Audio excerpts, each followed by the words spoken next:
¿Qué tal? Muy buenas noches. Les damos la bienvenida a esta nuestra sesión de la Academia Nacional de Arquitectura, capítulo Monterrey. Y como de costumbre, queremos darle la bienvenida a nuestros miembros académicos del capítulo Monterrey y asimismo a nuestros amigos de la Academia y a este distinguido público que nos acompaña. Muchísimas gracias. Vamos a dar inicio, como siempre, con la lectura de la crónica por parte de la arquitecta Teresa Martínez. Gracias, buenas noches. La sesión pasada estuvo a cargo del arquitecto Benjamín Félix Chama y como comentarista Juan Carlos Pérez.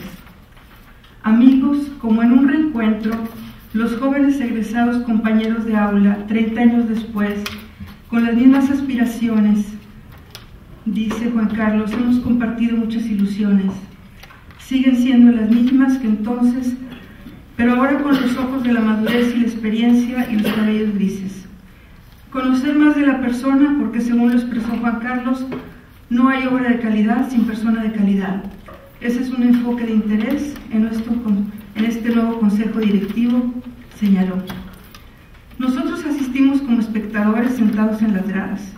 Benjamín Félix expresa que es un privilegio estar aquí en una charla entre amigos para comunicar mi experiencia y nos mostrará la evolución de sus obras, el proceso desde la conceptualización que considera la más lúdica, que comienza como un juego en torno siempre a una idea rectora, experimentos, conceptos, creencias. Las imágenes empiezan a deslizarse sin que nos describa alguna, son como un film, un video que nos muestra realidades y sueños, porque luego nos precisó que algunos son croquis que cambiaron y que otros no se realizaron, pero que finalmente son las obras que no ha realizado, las que más han contribuido y que son el respaldo de lo que sí ha hecho. Evocó a Jean Nouvel, que considera que los proyectos no ganados son los que siempre viajan con él.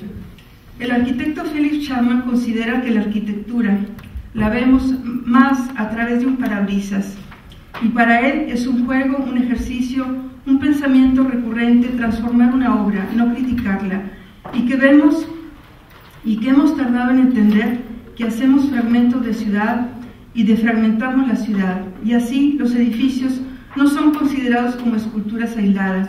Hacemos un proyecto para la ciudad, no trajes a la medida. Su despacho es de proyecto, no construimos, pero estamos en la obra, mucho diseño de interior en el área industrial.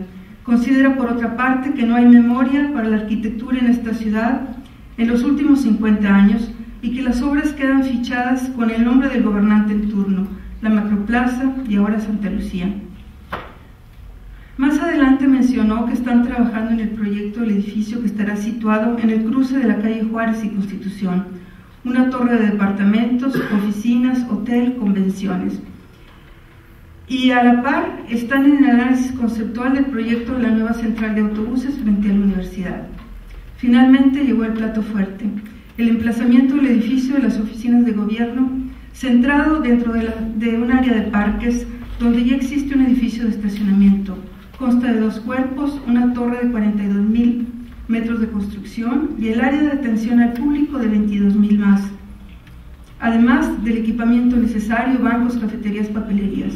Es un complejo esquema financiero de rentas en un terreno de 20,000 metros cuadrados, un edificio que en 22 años será propiedad del gobierno, y nos preguntamos cómo irá a funcionar pensando en la evolución de las tecnologías. El reto es prepararlo para esos cambios. La misión es que se hacen ahí 11,000 trámites diarios en las dependencias, en 64,000 metros de oficinas, y debe tener todas las características como un edificio tipo A, que estará sujeto a la eventualidad de un cambio en los planes de gobierno y que puede convertirse en un edificio de oficinas. En una detallada descripción señala la manera en que se integra en el área del público con la torre. En la parte superior de las torres, un área equivalente a la llamada casa de gobierno, un elevador privado destinado a la casa y al helipuerto. Una condicionante fue que fuera una referencia urbana. el hueco, acabados permanentes para evitar cambios en cada administración. El arquitecto Chama comenta de su emoción al inicio ante la plástica de esta referencia emblemática de 180 metros, que serían en un inicio 220. Después, el compromiso y la responsabilidad. El plazo para terminarla son 20 meses. Se pretende que el edificio esté abierto para adaptarse a las nuevas tecnologías. La estructura es de concreto para responder algunas de las preguntas. Algunas de las cuestiones y el presupuesto son de 1.000 millones de pesos. Y que sí, alguien cuestionó, hay 2 edificios al menos cuya morfología es semblable, una en Arabia Saudita, y se respondió que esa no es la intención. Hacer arquitectura es hacer ciudad. Por otra parte, la preocupación de Tito por los estacionamientos y las felicitaciones de Bulnes. Hacer arquitectura es hacer ciudad, y esta ha sido la experiencia de nuestro invitado, señaló la doctora Redondo. Su experiencia se relata a través de sus obras y su arquitectura es una obra en proceso. Te agradezco que hayas compartido con nosotros tus sueños y tus realidades. Concluye la sesión con estas palabras. Es todo.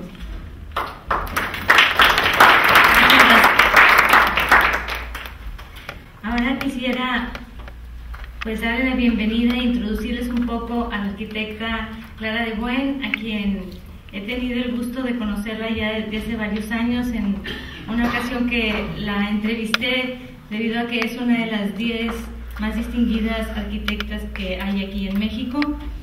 Y durante la entrevista quisiera compartir con ustedes algo que me dejó esta entrevista, y eran 3 características que considero yo esenciales de la obra de la arquitecta Clara de Buen.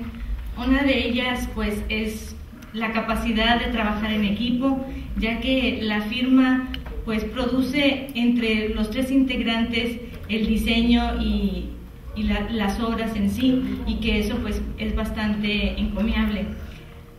Otra cosa que también quisiera recalcar es la calidad con la que manejan los materiales y la manera como trabaja el material de acuerdo a los edificios. Y por último, hay otro elemento también que me llamó mucho la atención durante esa entrevista, que fue que me causó también gran empatía con ella, el hecho de que trabajan el emplazamiento como uno de los elementos más importantes dentro del diseño. Y ella decía que un buen emplazamiento es como en el saque, dar un buen saque, porque así como un buen saque casi garantiza que uno gana el juego, así lo mismo sucede cuando el arquitecto emplaza adecuadamente su edificio. Entonces yo creo que con la presencia de la arquitecta de Buen, game, set y match en esta sesión, esperamos. La mecánica de esta sesión será como sigue: nos va a dar la plática la arquitecta de Buen, y uno de nuestros académicos, el doctor Benito Narváez, nos va a hacer el favor de hacer los comentarios y también de dirigir la sesión de preguntas y respuestas.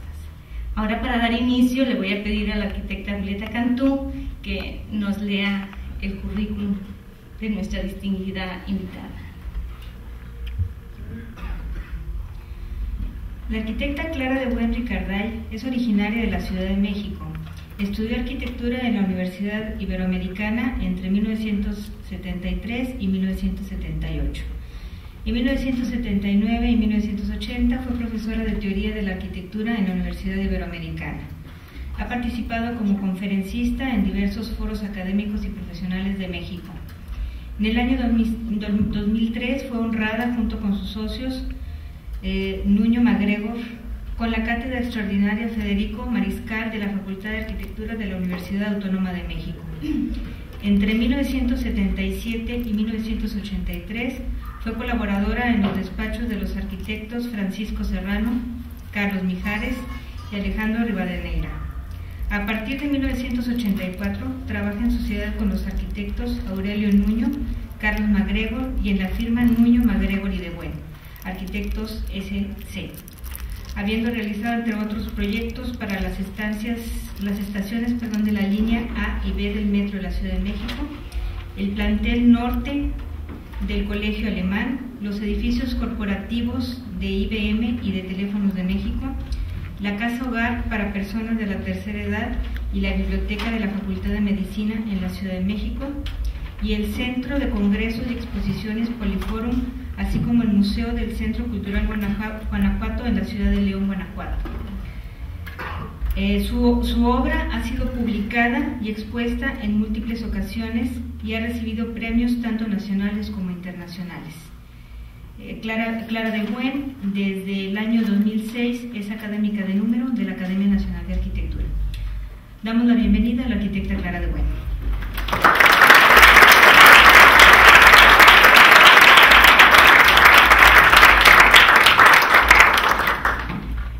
Bueno, pues buenas noches. Antes que nada, agradezco mucho la invitación a la Academia Capítulo Monterrey, especialmente a la doctora Redondo y a la arquitecta Cantú. Muchas gracias por tus palabras, Celia. Me da mucho gusto estar aquí con ustedes para presentarles pues una parte del trabajo que hacemos en mi despacho. Como ya vieron ustedes, nosotros somos un despacho donde somos 3 socios, llevamos más de 20 años trabajando juntos. Y lo que yo voy a presentarles ahora son una serie de obras y proyectos hechos en los últimos 3 o 4 años. Son proyectos muy distintos entre sí, tanto por su tamaño como por el tipo de edificio de que se trata.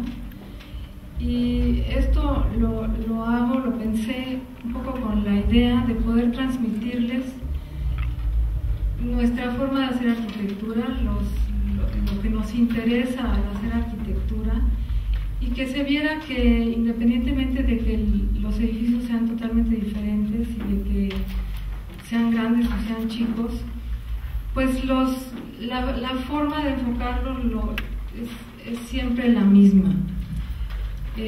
Por un lado, estoy totalmente de acuerdo con lo que decía el arquitecto Benjamín Félix, que dijo en la sesión anterior, de que la arquitectura hace ciudad.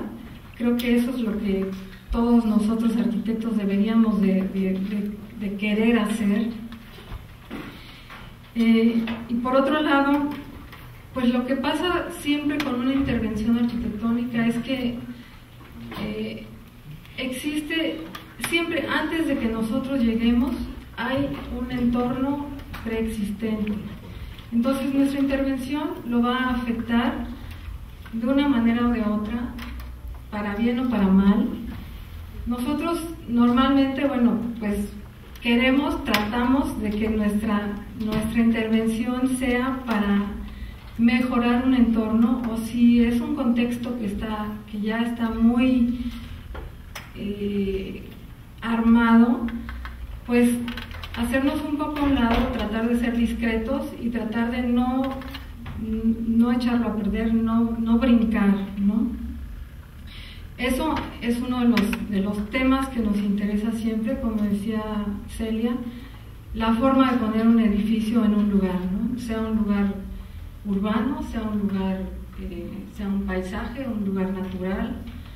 Muchas veces ahora nos está tocando, por ejemplo, intervenir en edificios existentes.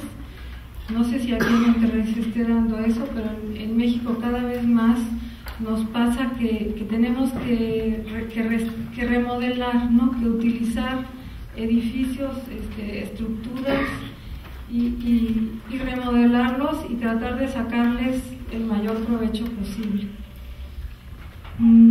Otro aspecto que también es una de las cosas que nos interesa siempre y que tomamos como punto de partida, es el generar, digamos, un espacio atractivo, un espacio en donde haya luz, donde haya una buena relación entre el interior y el exterior, porque creo que si los espacios que nosotros creamos son buenos, pues la vida se va a desarrollar mejor. O sea, la gente que los usa va a realizar sus actividades de una manera mejor.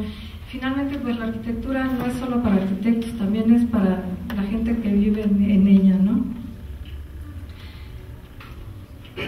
Otro de los aspectos que nos interesan, yo espero que cuando ustedes vean las obras y vean los proyectos, pues realmente encuentren todas estas cosas en ellos, y si no, por favor me lo dicen, ¿no? Es el hacer que el sistema constructivo del edificio forme parte de la expresión del edificio. Es decir, que no nos gusta forrar los edificios o forrar las estructuras con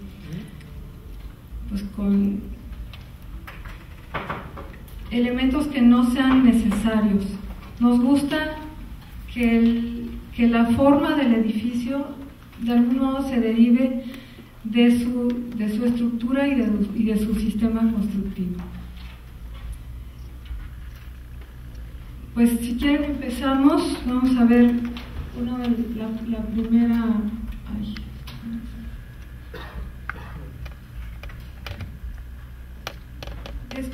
Este proyecto es el Museo del Centro Cultural Guanajuato en la ciudad de Guanajuato. Es un museo de historia y cultura del Bajío. Actualmente está en obra, todavía no se ha terminado, aunque lleva ya 3 años en obra. Es una obra pública, entonces ha tenido una serie de complicaciones derivadas un poco de este asunto. Fue un concurso al que fuimos invitados en el año 2004. Esta es la avenida López Mateos, es la entrada a la ciudad de León, una de las principales avenidas, y el Centro Cultural ocupa este predio. Es donde estaba originalmente el Colegio Lux de la ciudad de León, y todo el terreno, esta gran manzana, eran las instalaciones de la Feria Popular. En esta zona se han ido desarrollando varios proyectos y entonces ha ido cambiando mucho la zona. De hecho, antes pues estaba en las afueras de la ciudad y ahorita cada vez está en una zona más céntrica, con más servicios y atractivos. Aquí está el Museo Explora, esto es el Parque Explora.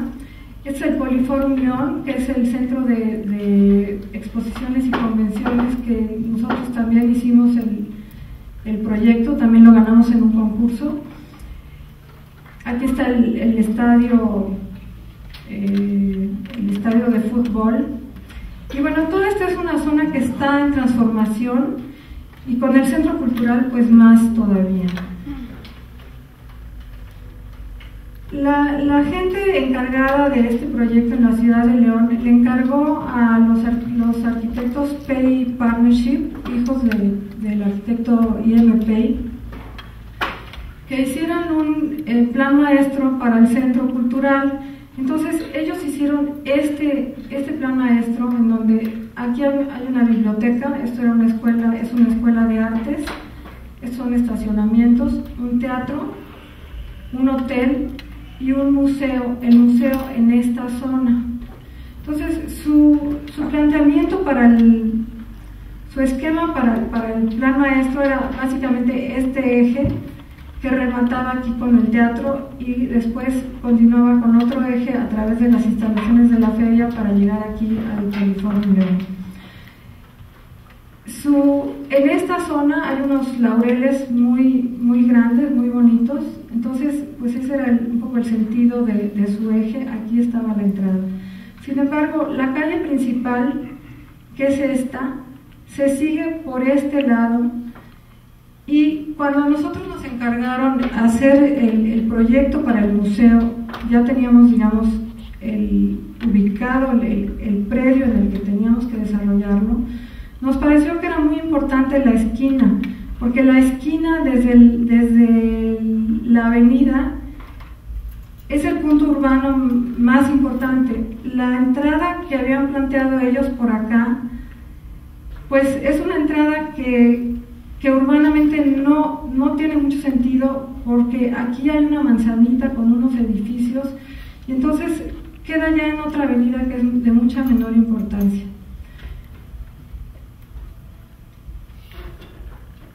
Inclusive en algún momento nos pidieron que propusiéramos qué haríamos nosotros si nos dieran oportunidad, digamos, de hacer un planteamiento general para toda la manzana, ¿no? Entonces nosotros dijimos, bueno, pues por lo pronto quitábamos el estadio de fútbol que está aquí totalmente pegado a la avenida y haríamos un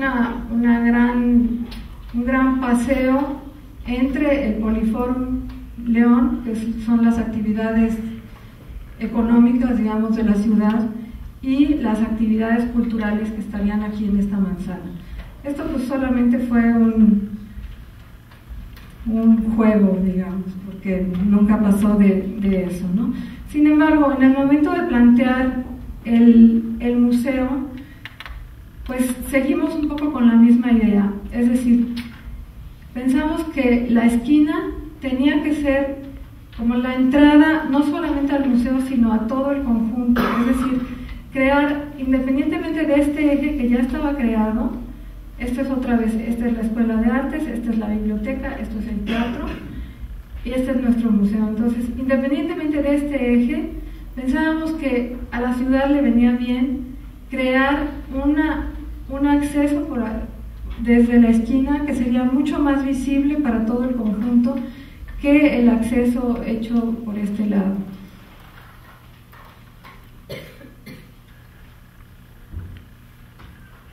Entonces, el museo lo planteamos de esta manera.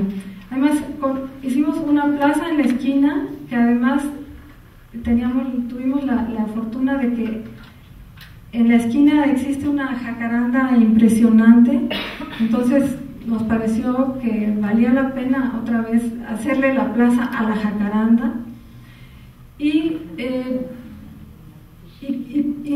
sacamos el auditorio, o sea, de alguna manera digamos que separamos los elementos del programa para que el espacio pudiera ser totalmente fluido y totalmente público, o sea, que la gente pudiera entrar al conjunto a través del museo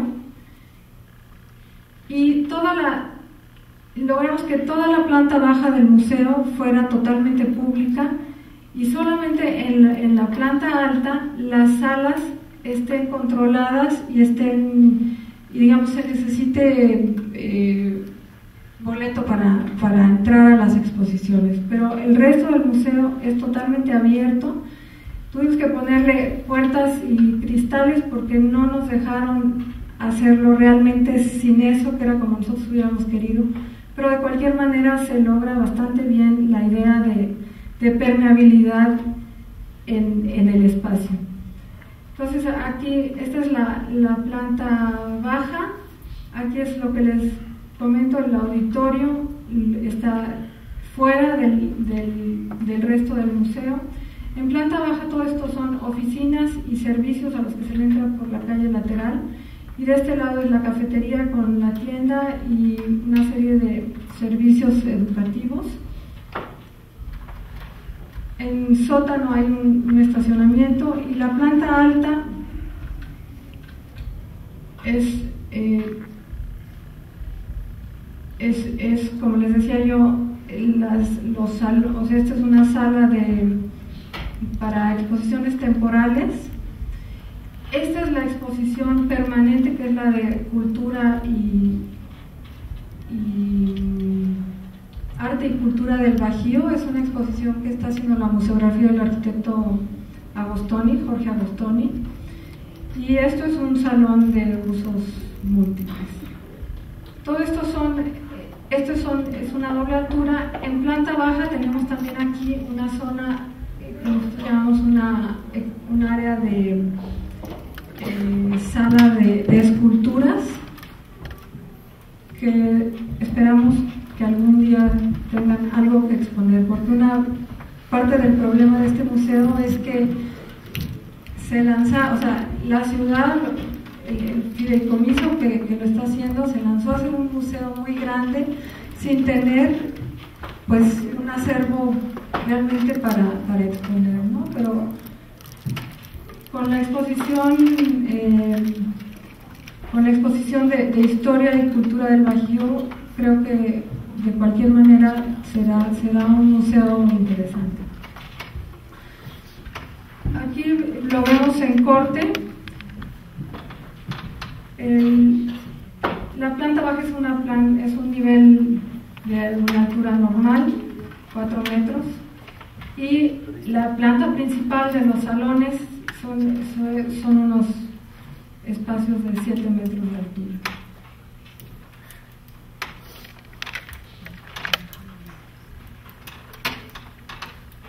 Estas son las fachadas. En este caso es un edificio de concreto aparente, en el que por primera vez hicimos un experimento que fue oxidar el concreto. Usamos un producto que normalmente se usa para oxidar pisos, es una empresa de aquí de Monterrey que se llama Químico. Y el efecto, yo creo que el efecto de color es muy interesante.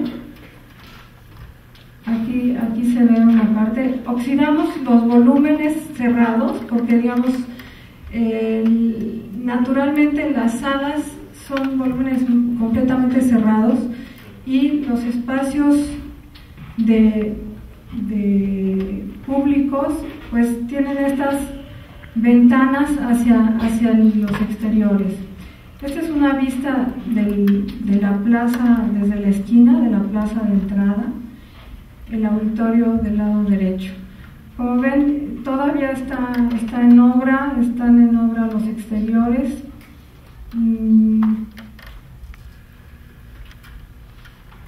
Lo que está más atrasado es la museografía. En realidad al museo en sí ya no le falta tanto para terminar la construcción. Y aquí se ve el espacio, el techo, eso me olvidé de comentar hace un momento. Lo que hace que este espacio, digamos, se integre con el museo es este techo que cruza de lado a lado todo el espacio, desde la sala de esculturas y el jardín posterior hasta el auditorio, haciendo este gran pórtico de entrada, que, como decía yo, la idea era no solo hacerlo como entrada al museo, sino como una entrada urbana al conjunto.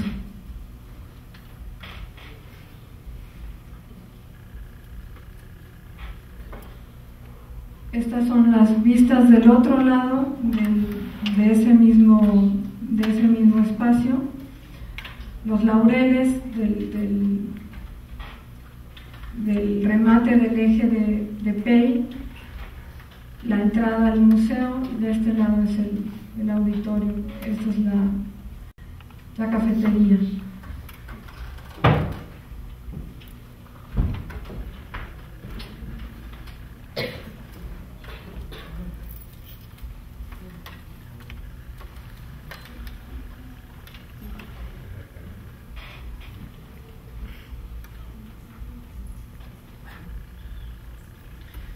Este es el espacio interior desde una vista del vestíbulo. En la parte de atrás, donde están los tragaluces, es la sala de esculturas. Las salas de exhibición están en la planta alta, como decía yo, y la parte de abajo es totalmente libre, cualquiera puede entrar y, como parte del paseo urbano, entrar al edificio y salir al fin por el lado de atrás. Lo verán.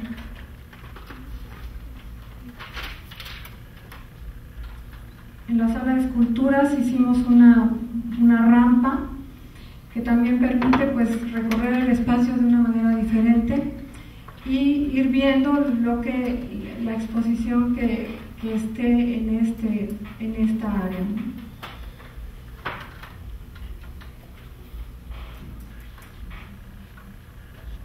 la vista hacia el final, a veces en las fotos no se acaba de entender bien el espacio, la vista al final del espacio, al final del museo, es muy bonita porque es un jardín que también ya existía, que es un jardín de puras jacarandas.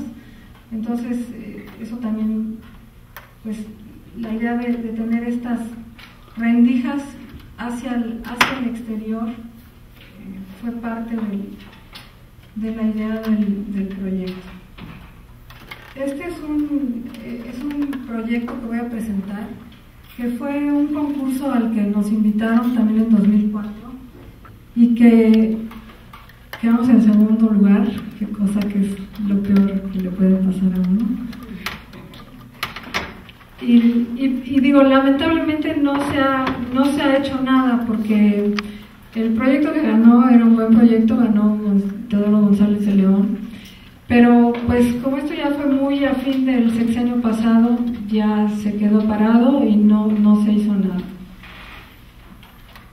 El planteamiento era el siguiente: en el sitio donde se encuentra la Secretaría de Salubridad, no sé si ustedes lo ubiquen, esto es el Paseo de la Reforma, la Puerta de los Leones, la subida a Chapultepec, aquí empieza Chapultepec, el Castillo de Chapultepec, Avenida Chapultepec, la calle de Lieja. Aquí en esta manzana, en este triangulito, construyó el arquitecto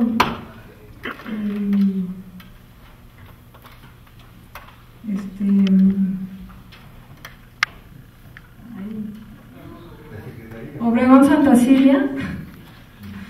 El arquitecto Obregón Santacilia construyó en el año 1929 la Secretaría de Salubridad. La Secretaría de Salubridad fue el primer edificio que se construyó, digamos, por el gobierno post-revolucionario, el primer edificio público. Es un edificio Art Deco muy interesante, además recién restaurado, lo acaban de arreglar, está muy bonito. Es un edificio que tiene estos cuerpos de 3 niveles y al centro tiene un jardín con los puentes de cobre.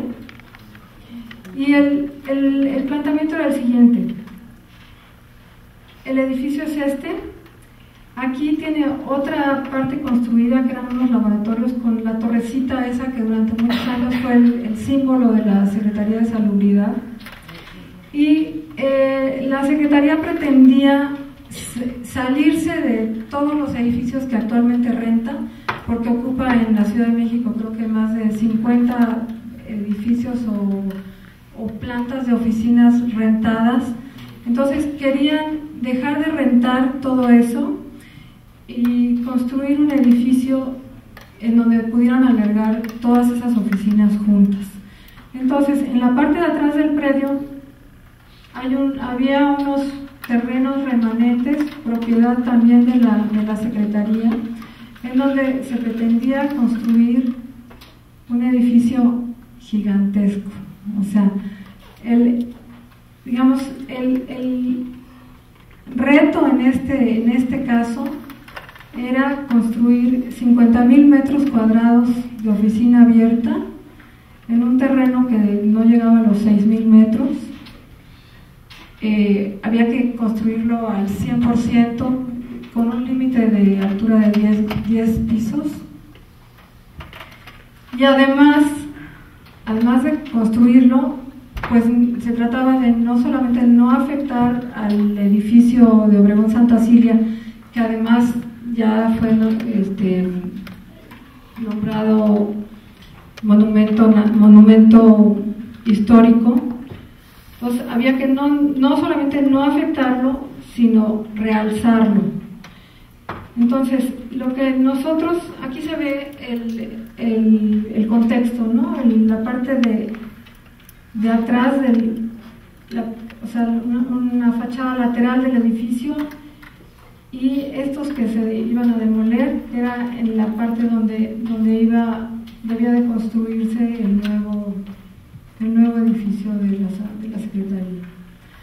Entonces, lo que nosotros hicimos fue hacerle al monumento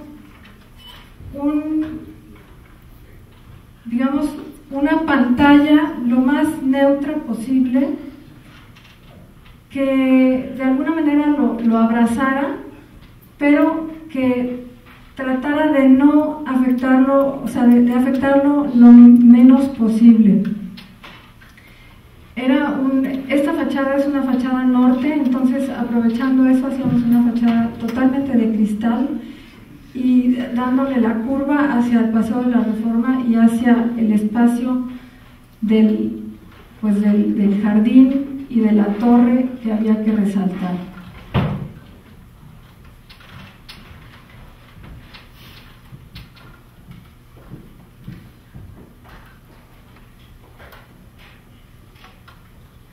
Hacia el resto de las calles manejábamos un lenguaje mucho más emparentado con el lenguaje de los edificios, en concreto, por supuesto, no en piedra como estos,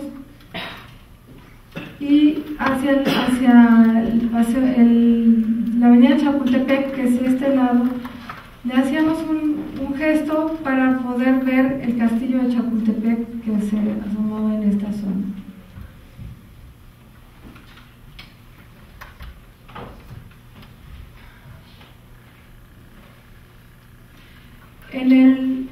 En los accesos en el interior, o sea, los accesos eran laterales de ambos lados del espacio, y creábamos un espacio de triple altura de vestibulación, que era lo que se generaba entre un edificio y el otro edificio.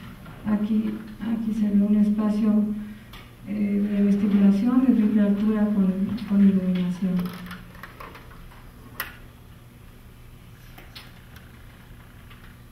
Aquí se ve cómo era la planta baja, los dos accesos, este espacio que es el de triple altura, donde había unas escaleras para subir a los primeros niveles, y un hoyo, digamos, un nivel inferior, donde había unas salas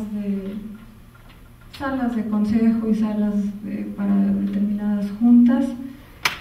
El edificio en sí era una crujía libre, curva, con sus núcleos de elevadores, y bueno, en esta planta tenemos las rampas del estacionamiento, pero aquí se ve, digamos, rápidamente pues cómo era la idea del edificio, que iba cambiando de forma. Estos eran los primeros 3 niveles, después iba cambiando, aquí le aparecía un patio y al final se volvía una crujía curva uniforme. Siempre la circulación estaba del lado de la ventana, de manera que pudiera ser una circulación totalmente libre de cortinas y de cualquier otro tipo de protección, dado que la fachada era norte. Y bueno, aquí nada más en los cortes, creo que ahí se ve muy claramente la diferencia de escala entre una construcción y la otra. Como decía yo, ese era el reto principal, ¿no? Porque además de los 50.000 metros de oficinas que teníamos que construir otros 50.000 metros de estacionamiento, que es lo que requería el edificio por reglamento. Este es un proyecto que es un proyecto un poco más antiguo, no es de los últimos 3 años, como decía yo, pero pensé que era interesante traerlo por 2 motivos. Uno, que es un proyecto que ha tenido un seguimiento a lo largo de muchos años, y eso normalmente es una cosa poco común, porque pues es difícil que una institución, digamos, siga adelante, por lo menos en México, siga adelante con un proyecto a lo largo de 10 años, y también es difícil que lo sigan llamando a uno, ¿no? O a lo mejor siguen adelante, pero lo hacen ya por su cuenta. Y por otro lado, porque es un tipo de edificio que creo que de alguna manera es nuevo, o sea, igual que cuando las mamás empezaron a trabajar, surgieron las guarderías, pues igual ahorita que ya no hay quien cuide a los viejitos, surgen las casas o hogar para ancianos, ¿no? Entonces, esta institución es una institución que tiene más de 100 años. Originalmente, inclusive le cambiaron el nombre, se llamaba Asilo, y le cambiaron el nombre porque pensaron que desde el nombre, o sea, que había que cambiarle el nombre para cambiar el sentido de la institución, ¿no? Que había que empezar por el nombre, que esto no era un asilo de nadie, sino que era una casa hogar, ¿no? Sin embargo, bueno, pues lo que pasa es que no es ni una casa, ni un hotel, ni un hospital, pero es un poco todo al mismo tiempo, ¿no? Como les decía yo, nosotros empezamos a trabajar con este grupo de gente en el año 94, en que hicieron un concurso al que nos invitaron y que ganamos para hacer una casa hogar, pero en otro terreno en donde después pues vieron que no tenían los recursos para hacer una construcción nueva desde el principio, porque tenía que seguir funcionando la que tenían ya, y no podían, digamos, mantener dos casas al mismo tiempo o mantener la obra al mismo tiempo que mantenían la casa. Entonces lo que hicimos después fue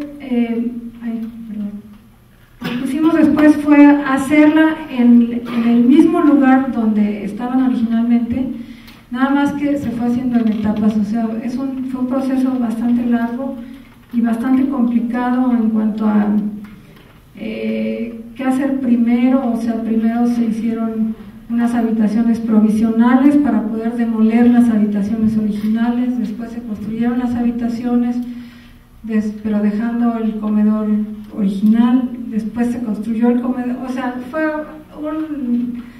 una cosa bastante larga y tortuosa, pero bueno, finalmente se terminaron las primeras 2 etapas, que es lo principal, digamos, esta fue una siguiente etapa. Yo explico de qué se trata, y ahora estamos por hacer una siguiente etapa en esta zona. Entonces, la idea en este proyecto, la idea principal fue hacer que todos los espacios, absolutamente todos los espacios habitables, vieran a un jardín. Entonces, en ese sentido es que lo más importante para nosotros en este proyecto fue generar los jardines, o sea, los jardines como espacios a los que todo debería de dar. El edificio, pues aquí está la calle. Esto es un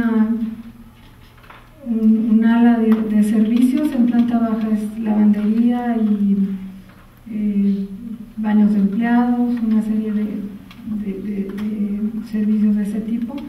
Aquí son las salas de estar, una terraza, y toda esta L son las habitaciones, dando los 2 jardines y estas hacia allá.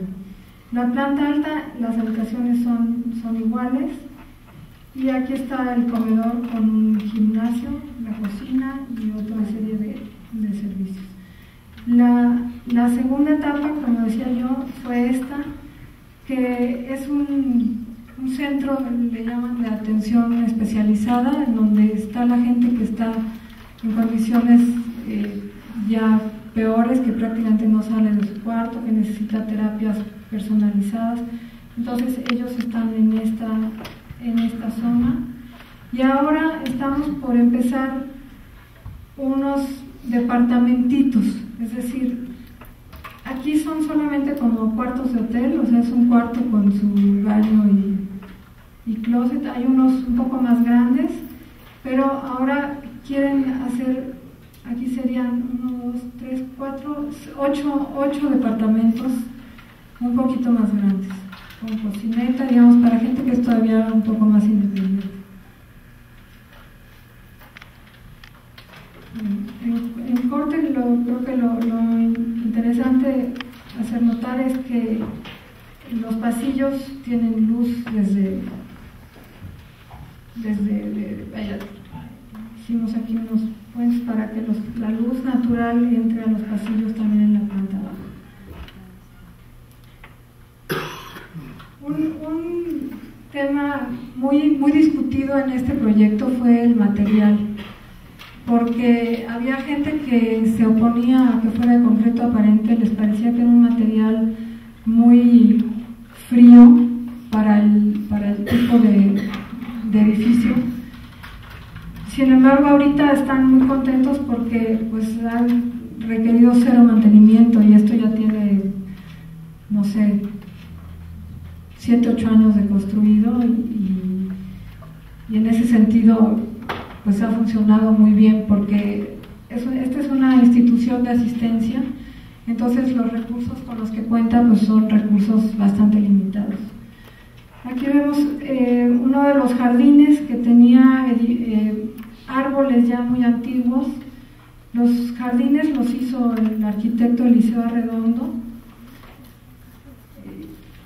Buscamos también dentro del edificio generar distintos recorridos, distintas formas de pasear por el espacio, de recorrer los jardines, dado que mucha gente que prácticamente no sale de aquí, entonces pensamos que eso era importante. El otro jardín era un huerto, entonces pues es un huerto de perales que hace que sea distinto, ¿no? Se buscó también manejar la vegetación, o sea, las flores, los olores de la vegetación, como para darle diversidad a los espacios exteriores.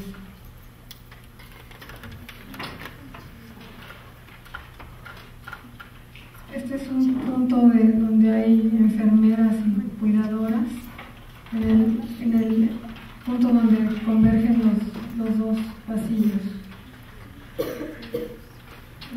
El pasillo largo en planta baja y en planta alta, y este es el otro pasillo de los cuartos. Las habitaciones son totalmente neutras. La idea es que la gente lleva sus muebles y trate de arreglarlo un poco a su gusto.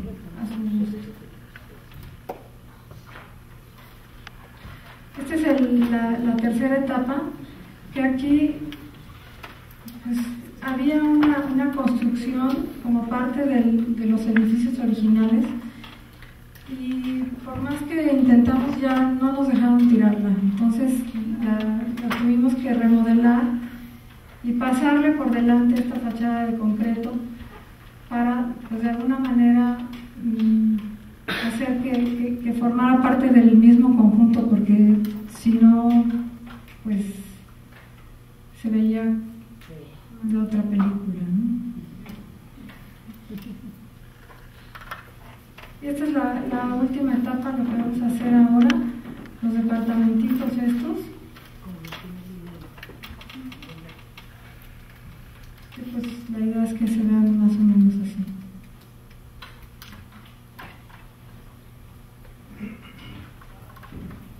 Pues es una cosa un poco extraña en el sentido de que el encargo fue un poco, digamos, chistoso, porque un amigo al que le hemos hecho varias obras no tenía jardín en su casa, entonces se vendía la casa de enfrente y decidió comprarla para hacer un jardín.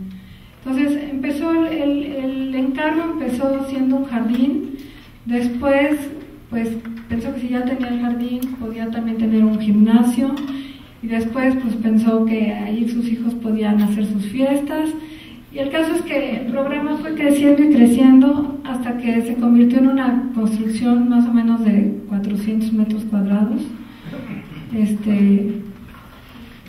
con un jardín.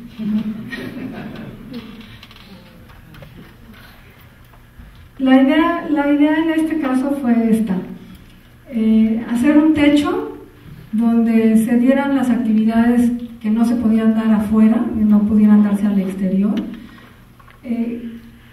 Un techo de manera que no se perdiera la dimensión del predio, digamos, en todos sus sentidos, ¿no? O sea, es un techo que se integra totalmente, una construcción que se integra totalmente al área exterior.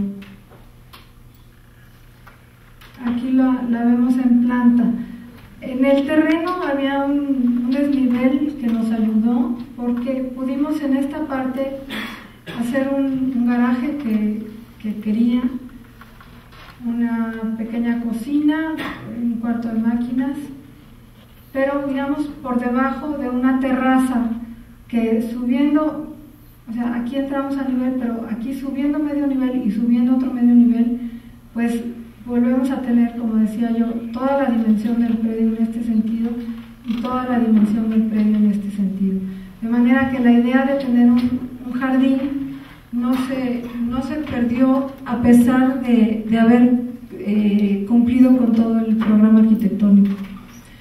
Entonces, en esta parte, bueno, esto es una terraza, aquí es el área de gimnasio, el área de estar, baños y vestidores, y un carril de nado, y todo esto es el área de jardín. El terreno tenía un seto de cedros todo alrededor que conservamos, digamos, y que le da pues una imagen como de jardín más antiguo al espacio. Hacia afuera es una fachada muy sencilla, es un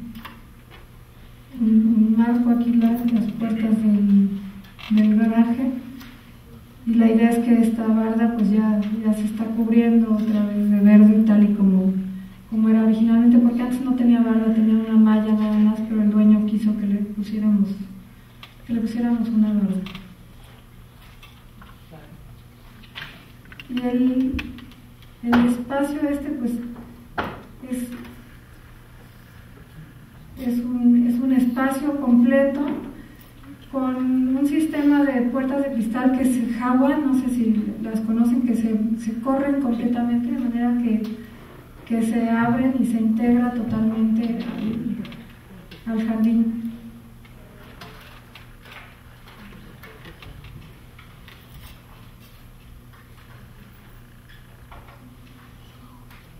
El carril de nado y el gimnasio, que acabó siendo lo más chiquito de todo.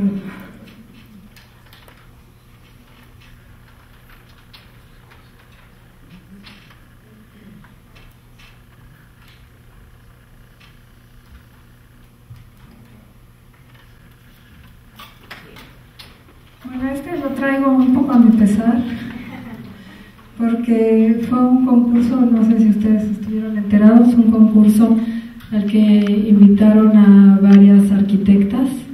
Yo fui una de las invitadas y pues no gané, pero para que vean que sé perder. Y pensé que a lo mejor les interesaría conocer cuál era mi planteamiento.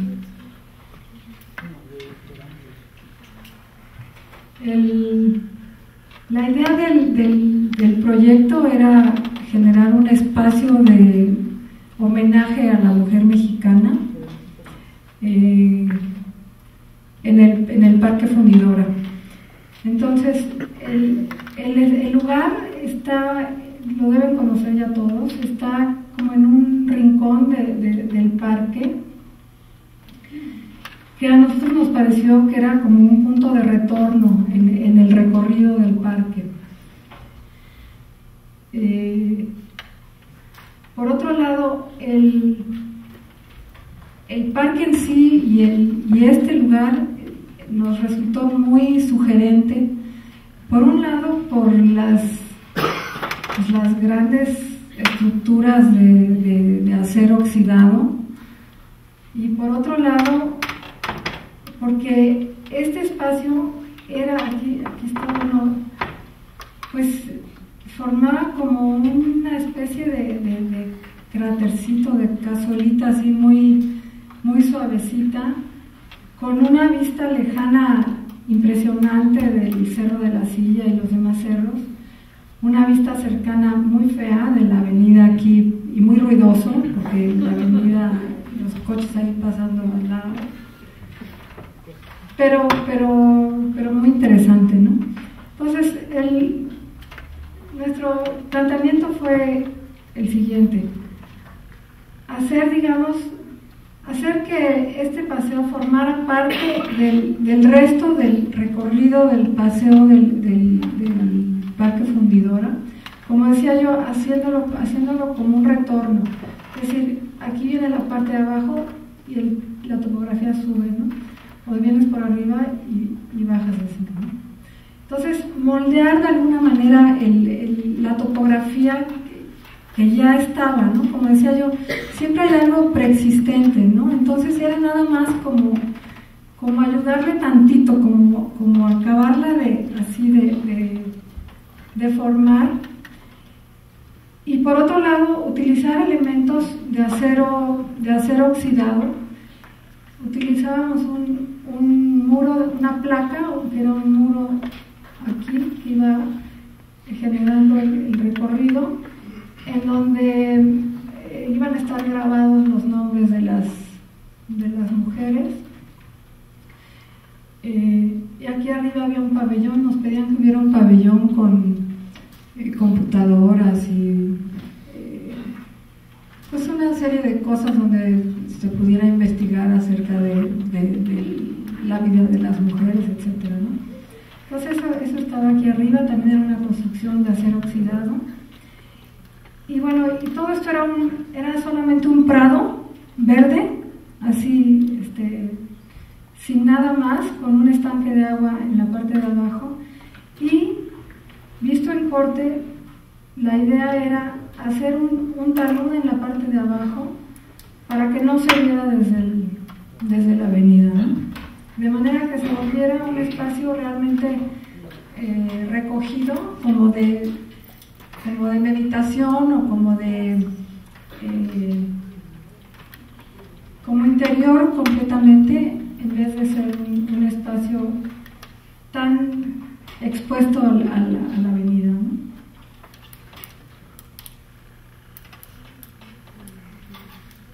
Aquí se ve, por ejemplo, las maquetas del terreno, de la topografía existente, y lo que nosotros hacíamos, que era solamente geometrizarlo, o sea, regularizar la geometría del espacio para crear esa especie de crátercito así, ¿no?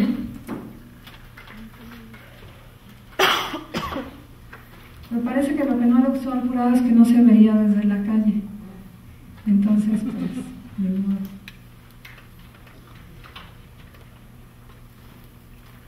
teníamos esas estelas,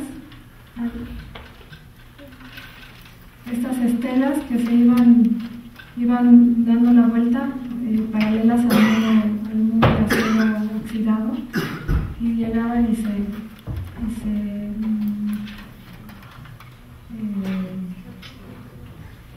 hundían en la topografía del espacio.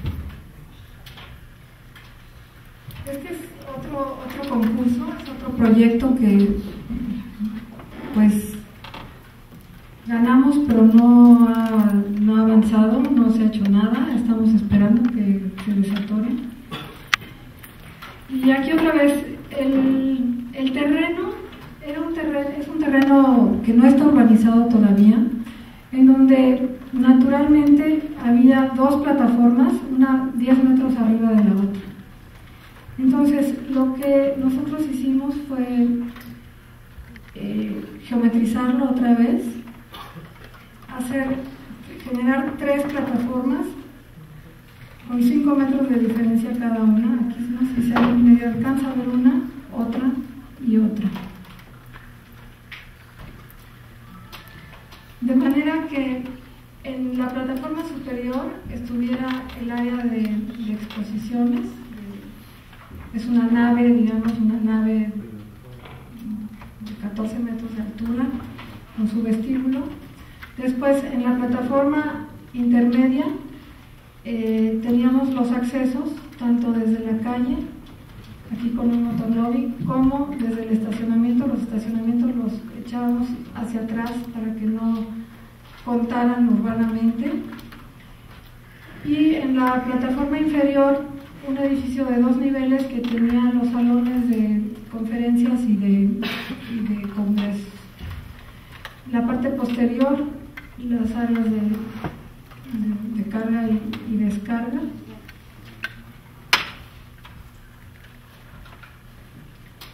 Esta es la planta alta, como decía yo, que se liga con un puente a la planta alta de este cuerpo que tiene 2 niveles. La calle o la plaza de comunicación y de accesos y la parte baja del edificio.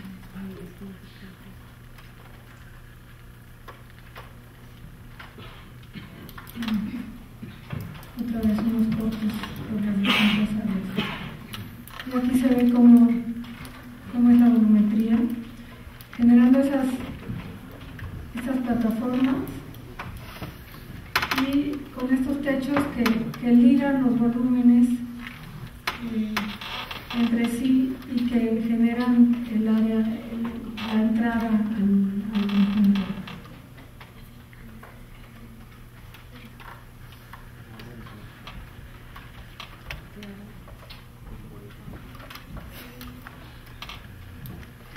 Esta es una vista del motor lobby y el vestíbulo.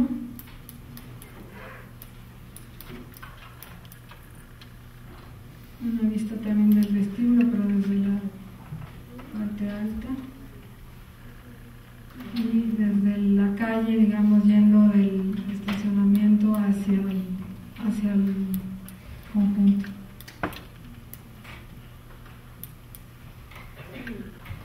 Este es un proyecto que nos dio muchísimo gusto hacer. Fue la verdad una experiencia muy interesante. La coordinación de proyectos especiales de la universidad, que está a cargo del arquitecto Felipe Leal, nos invitó a hacer una remodelación de la biblioteca de la Facultad de Medicina en Ciudad Universitaria. Como ustedes saben, Ciudad Universitaria acaba de ser nombrada Patrimonio Cultural de la Humanidad por la UNESCO, y pues para nosotros la verdad fue un honor el haber podido hacer un edificio en ese contexto. Si ustedes recuerdan Ciudad Universitaria, aquí está Avenida Insurgentes, el estadio, y esta es el área del central del campus. Pero aquí está la biblioteca y rectoría. Después aquí está la torre de ciencias, arquitectura, ingeniería, creo que esto es química, originalmente veterinaria y ahora química. Y Y aquí al final es donde está el edificio de la Facultad de Medicina. Es un edificio hecho por los arquitectos Ramón Torres, Héctor Velázquez, Ramírez Vázquez, pues cuando se hizo la Ciudad Universitaria en los 50. Y es un edificio, pues la verdad que tiene mucho interés. Esa era la fachada posterior, esta es la fachada delantera, con el pórtico de triple altura y después los 3 niveles que ocupan todos un parteluz, que lo hacen ser un edificio, pues digamos, muy abstracto. En esta construcción, que originalmente era la cafetería y en la parte de arriba tenía una terraza, es donde nosotros hicimos la intervención.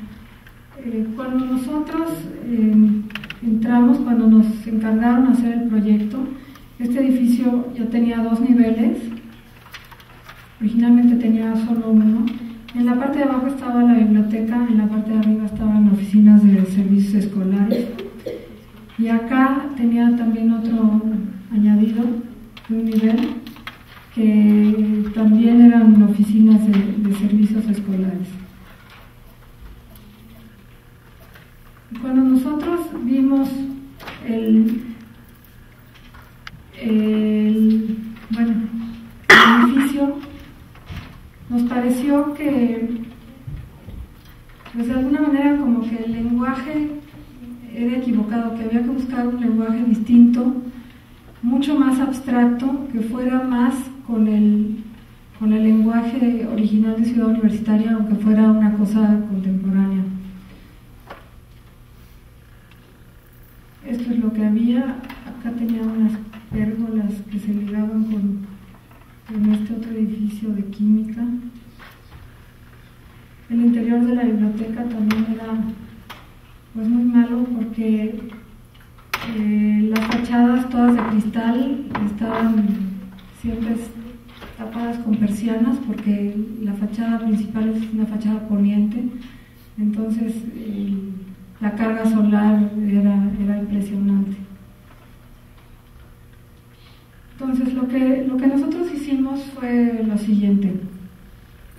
Como parte también del programa, nos pidieron que se integrara la hemeroteca, que hasta este momento estaba en otro de los edificios, y que funcionara como, digamos, independiente, o sea, con una entrada independiente, pero como parte del mismo sistema.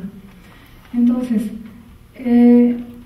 hicimos un vestíbulo con continuación del pórtico que tiene el edificio principal, por el que se entraba por un lado a la biblioteca y por otro lado a la hemeroteca.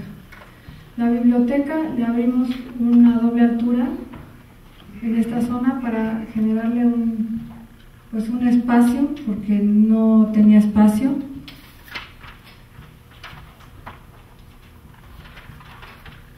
Y en la planta alta, con un tragaluz en esa zona. La planta alta la ocupa toda la biblioteca. Aquí hay unas áreas de cómputo y de salitas de estudio, y el resto, pues, es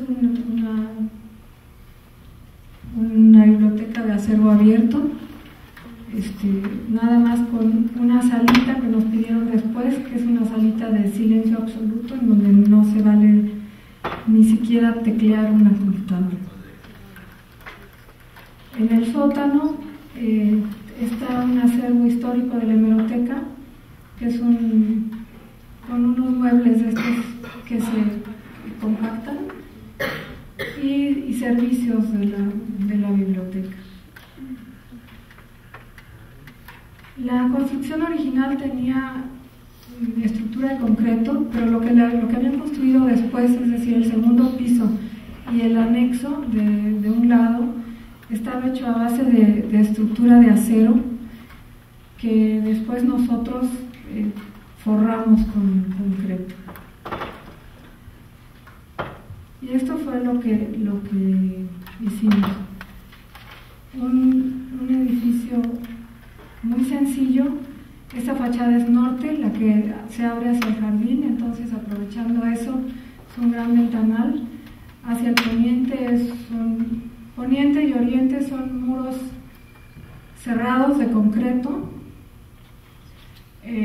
Norte y sur son ventanales, nada más que hacia el sur es un cristal tratado con cerámica para que no pase la misma carga solar.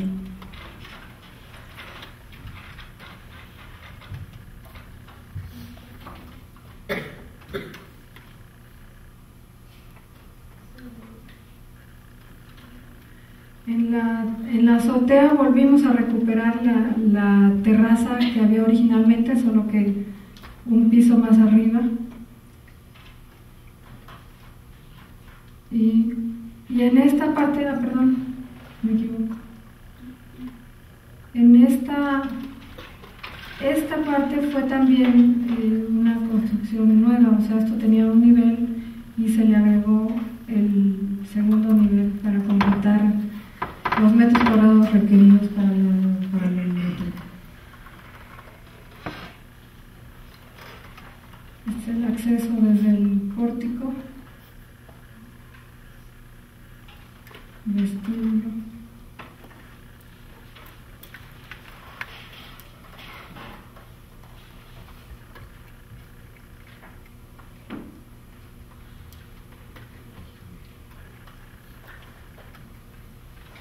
Es un edificio en el que hay muy pocos materiales, eso a mí me gusta cómo quedó.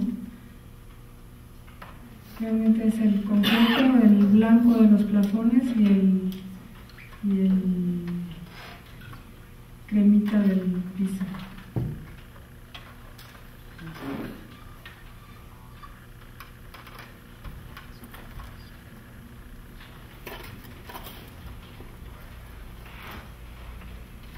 Todos los cubículos se hicieron unas estructuritas independientes que no llegan hasta el techo para que, digamos, el aire tiene aire acondicionado, pero el aire no tuviera que ser independiente para cada uno de los espacios, sino que fuera un sistema general para todo el edificio.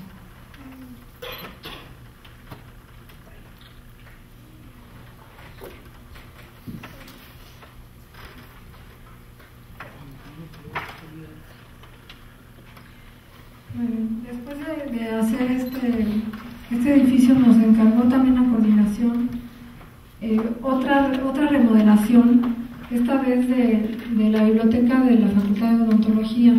Es un edificio que está ahí mismo. Aquí, como vemos, este es el mural de la Facultad de Medicina, las rampas, y aquí está el edificio largo, de la biblioteca está por acá. Entonces, el edificio que teníamos que remodelar era este. En los 70s, en Ciudad Universitaria se construyó mucho y en general con muy mal criterio. Entonces, pues bueno, estas intervenciones trataban un poco de mejorar todas esas antiguas intervenciones de los 70s. Entonces, en este caso, este es un edificio que tenía laboratorios en la mitad de los interiores eran laboratorios y después el resto era la biblioteca ya. Entonces, la idea nuestra fue, digamos, tomando como base los muros de piedra cubiertos de enredaderas, de bugambilias que hay en Ciudad Universitaria, que son los que vienen desde el proyecto de jardinería de Barragán, hacer algo parecido con este edificio. Es decir, pasarle por delante a esa estructura, ¿no? O sea, estamos aprovechando la misma estructura, pero pasarle por delante un muro y cubrirlo también con bugambilias, de manera que, o sea, que fuera algo mucho más neutro, mucho más poco protagonista, digamos, que lo que había. Entonces, digamos, hacia el exterior nuestra propuesta fue esta, y hacia el interior creo que se explica mejor en este corte la estructura, digamos, los marcos que veíamos hace un momento en la foto del estado original son estos. Esta es la losa existente, y lo que nosotros hacíamos era colocar el muro de piedra 1 metro afuera, generarle una entrada de luz por aquí y generar un mezanín a todo lo largo con un jardín que también existe y que les demolíamos una construcción para hacerlo un poco más grande, de manera que el espacio diera hacia el jardín. Es decir, en planta es esto. Aquí están las columnas, o sea, este es el paño de la construcción actual, precisamente porque es otro edificio, pero forma parte de la misma biblioteca.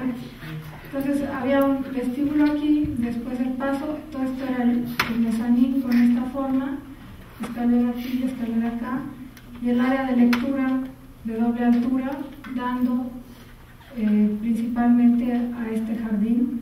En planta baja aquí un cuarto de cómputo.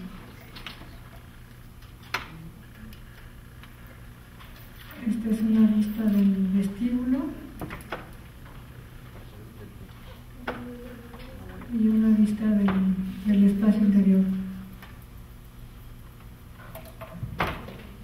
Aquí lamentablemente no sabemos qué va a pasar porque parece que va a construir otra dependencia de la UNAM, que es la Dirección de Obras, y no nos han tomado en cuenta absolutamente para nada. Entonces no sabemos qué es lo que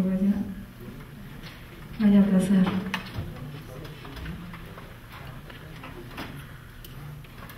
Este es el último proyecto que traigo, porque es el último proyecto en el que hemos estado trabajando.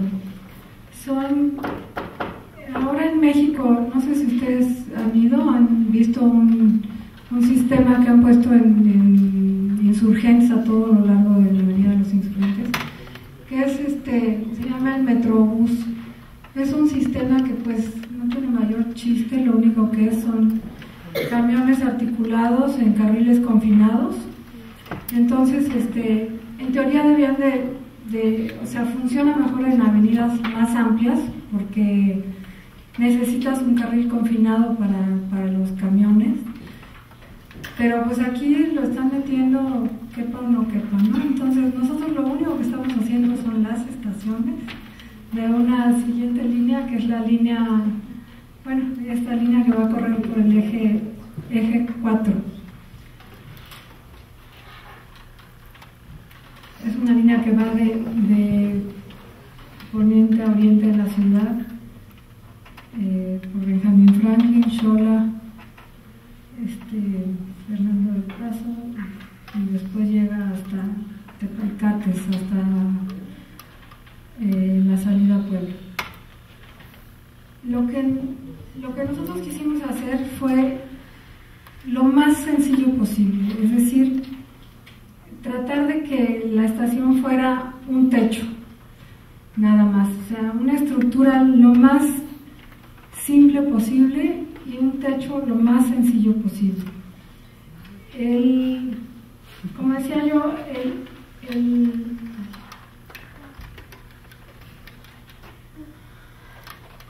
el carril confinado de los dos lados. La estación se vuelve necesariamente muy larga porque no hay ancho como para tener a la gente, digamos, esperando al camión en los dos sentidos. Entonces hay que moverla para que la gente que está esperando hacia un lado se concentre en un punto y la que está esperando hacia el otro se concentre en otro. Se vuelven unos edificios muy muy largos, porque además tienen a la entrada torniquetes, o sea, no se paga en el camión, sino que se paga al entrar a la estación. Y la otra condición es que se puedan cerrar en la noche, porque no es un servicio que dure 24 horas, entonces la cierran para evitar cualquier vandalismo.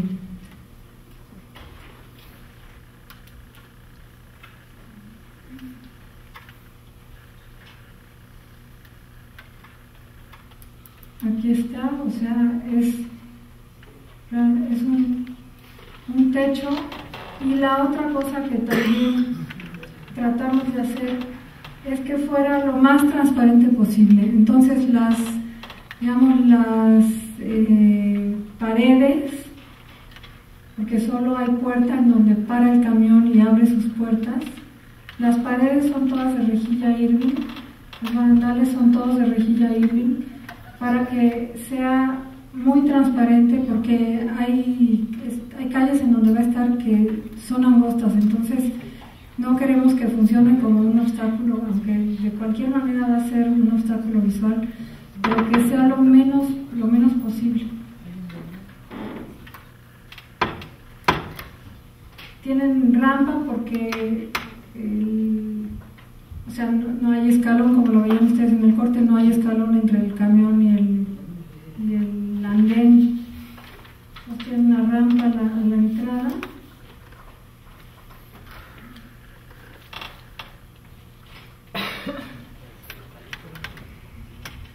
Es una estructura de acero, todo es de acero, el techo va a ser de aluminio y la rejilla Irving también de acero.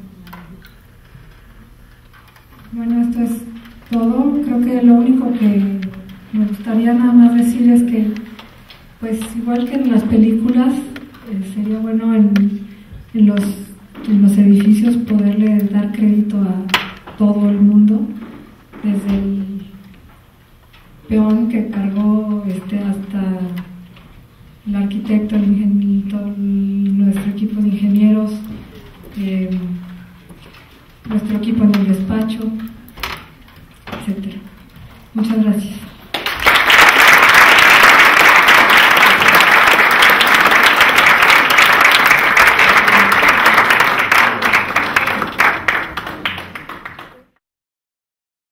Por sus concretos los conoceréis. Esa es la descripción que da la página oficial del Instituto Mexicano de Cemento y del Concreto a la obra de Diogen MacGregor y Nuño. Ustedes la pueden consultar en el internet. La persistencia del uso de este material es sobre todo la señal que identifica la obra de la firma.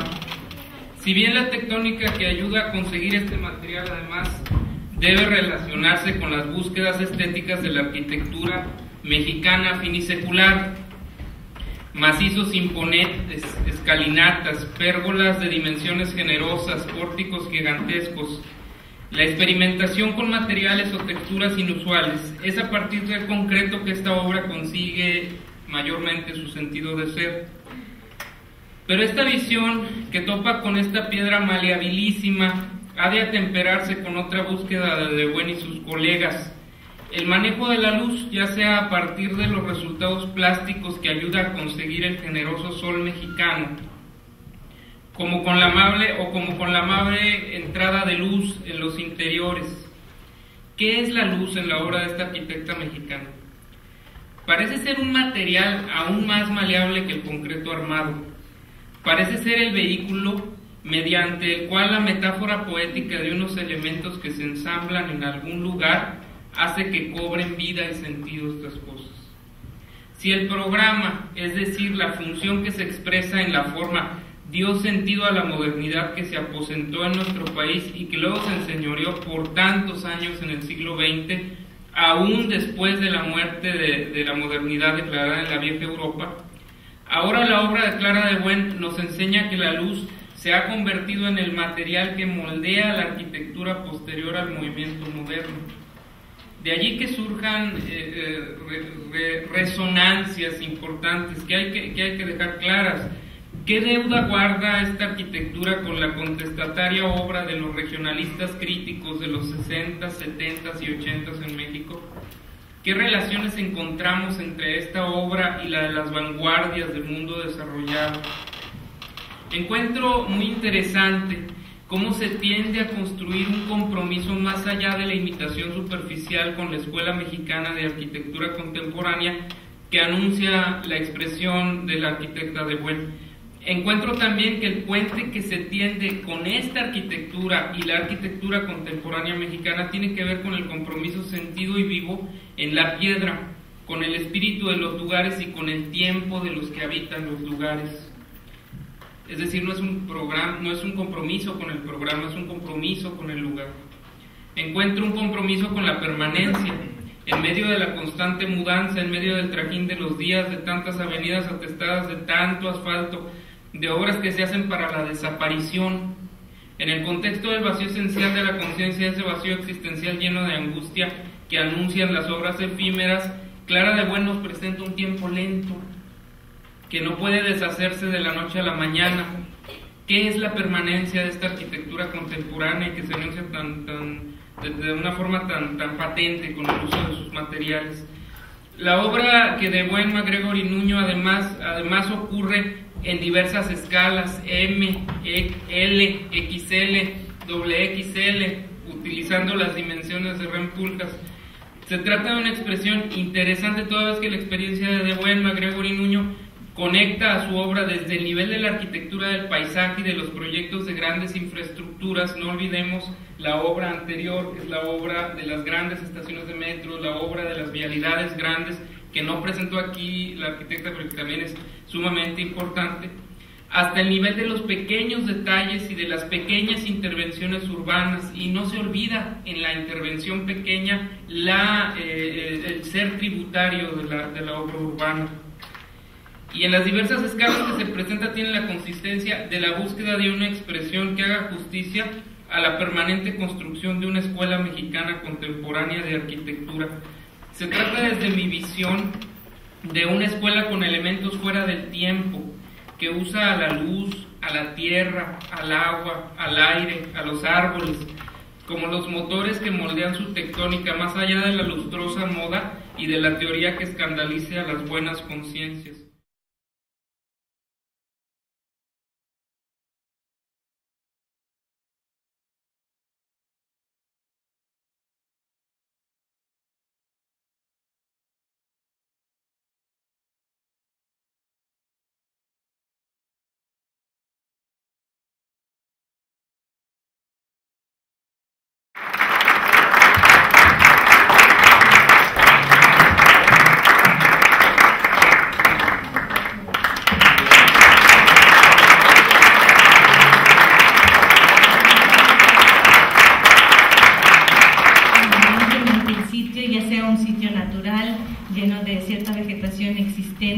Que de cualquier manera pues hay cierto valor al poderlo hacer y de una manera respetuosa, como de un sitio como el de la ciudad universitaria. Y esto me recuerda unas palabras de Glenn Murcutt, realmente no son de él, sino son el consejo que el padre de Glenn Murcutt le da a Glenn Murcutt, es el de poder hacer cosas ordinarias pero de manera extraordinaria. Muchas gracias, Clara.